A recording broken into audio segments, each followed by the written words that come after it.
Hello guys, welcome back to my computer online classes. Today we will discuss about computer science syllabus for a 10th class और आज से मैं 10th class का start कर दूंगी because ये board की भी क्लास है तो बच्चे थोड़ा सीरियस भी होंगे और डरे हुए भी होंगे।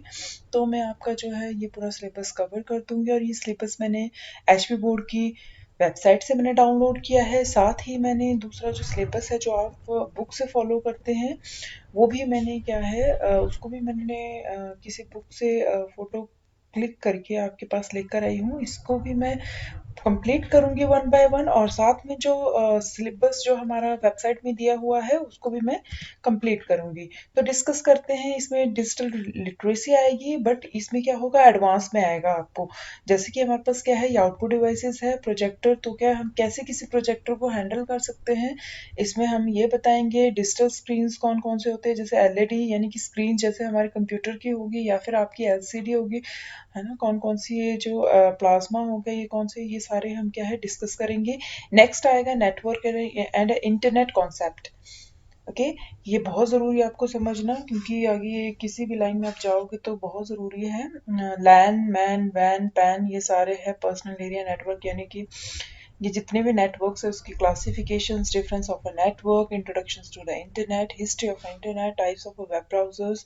ये भी ज़रूरी है कि कौन कौन से वेब ब्राउजर्स हम यूज़ कर सकते हैं और सर्च इंजन्स कौन कौन से होते हैं। ये एग्जाम में काफ़ी पूछा गया है, इस बार मैंने आपको क्वेश्चन पेपर भी दिखाया है, उसको भी मैं सॉल्व करके आपको बताऊंगी। नेक्स्ट है डिजिटल डॉक्यूमेंटेशन। इसमें कुछ नहीं है, आपका थोड़ा सा एडवांस में आ जाएगा। स्टार्टिंग में क्या है नाइन्थ क्लास में ये बताया कि आप किस तरीके से पेज क्रिएट कर सकते हैं, सेव कर सकते हैं, बट फिर भी इसमें क्या है एचपी बोर्ड वालों ने सिलेबस में है थोड़ा बेसिक भी दिया है। उसके बाद उन्होंने हाई से स्टार्ट किया है, like inserting a word art and a clip art and pictures and all that. जितना भी है ये मैं भी प्रैक्टिकली आपको करवाऊंगी। Merging cells, splitting cell using the auto format, mail merge, all that. Next आ गया हमारे पास डिजिटल डाटा टेबुलेशंस, यानी कि आपको जो M S Excel digital documentation means M S Word, digital data tabulations means spreadsheet जो होती है वह हमारा एम एस एक्सेल आ जाएगा। इसमें देखिए यहाँ पर भी ये थोड़ा आपका क्या है बेसिक बताया हुआ है, देन इन्होंने क्या है हाई लेकर गए हैं किस तरीके से आपने ऑटो फिल करना है या फिर किस तरीके से ये जो सारे नीचे यहाँ आपको दिख रहे हैं ये सारे आपके एम एस एक्सेल के फंक्शंस हैं। ये सारे हम कंप्लीट कर लेंगे। इसमें हमारे एचपी जो बोर्ड की वेबसाइट से मैंने डाउनलोड किया इसमें इतना ही सिलेबस दिया हुआ है। बाकी जो सिलेबस आप फॉलो कर रहे हैं मैं उसको भी कंप्लीट करूंगी जो कि आपका यहाँ पर है। ओके, इसमें क्या है यहाँ तक तो आपका एचपी बोर्ड के उसमें सिलेबस में दिया है। इसके आगे जो basic concept of operating system and its function ये एचपी बोर्ड की वेबसाइट में 9th क्लास में ऐड कर दिया है।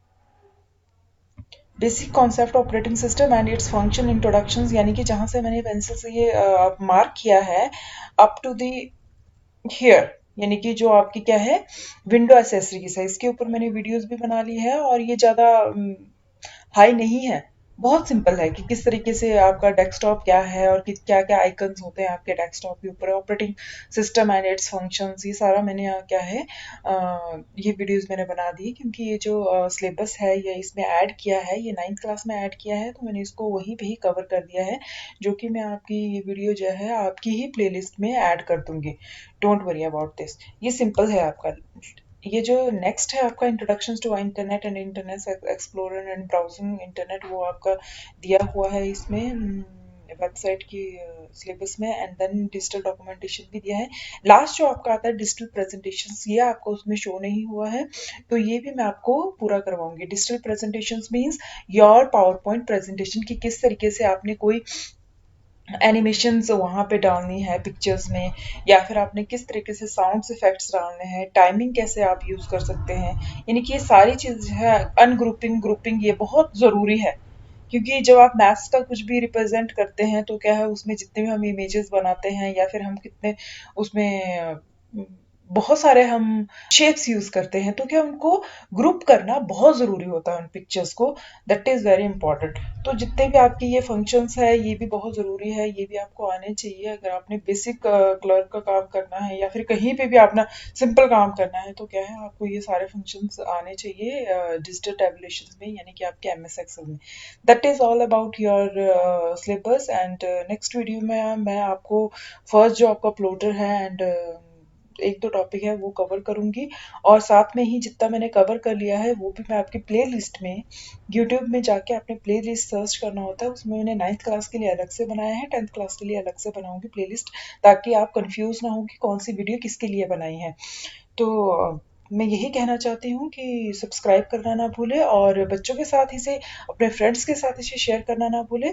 तो सभी सीखें, और ये ज़रूरी नहीं है कि ये स्टूडेंट्स ही सीख सकते हैं, जिसको भी बेसिक कंप्यूटर का नहीं आता है वो यहाँ पे आके फॉलो कर सकता है इस चैनल को, और अच्छे से सीख सकता है, क्योंकि इसमें जितना भी हो वो सारा बेसिक है, क्योंकि 11th-12th में थोड़ा सा हाई आ जाता है, बट यहाँ पे बिल्कुल बेसिक बेसिक से स्टार्ट किया है। और इवन मैं ज़्यादा इंग्लिश भी यूज़ नहीं कर रही हूँ, क्योंकि ज़्यादा मैंने देखा कि मैंने जिससे पूछा कि समझ आ रहा है या नहीं आ रहा है, तो बोल रहे कि थोड़ा सा इंग्लिश है, बट मैंने इतने इंग्लिश फिर भी यूज़ नहीं किए। आप कमेंट में ज़रूर कमेंट करिएगा, और मुझे बताइए कि आप क्या प्रेफर करते हैं, मैं आपको इंग्लिश में आपको टीच करवाऊँ या फिर आपको हिंदी में।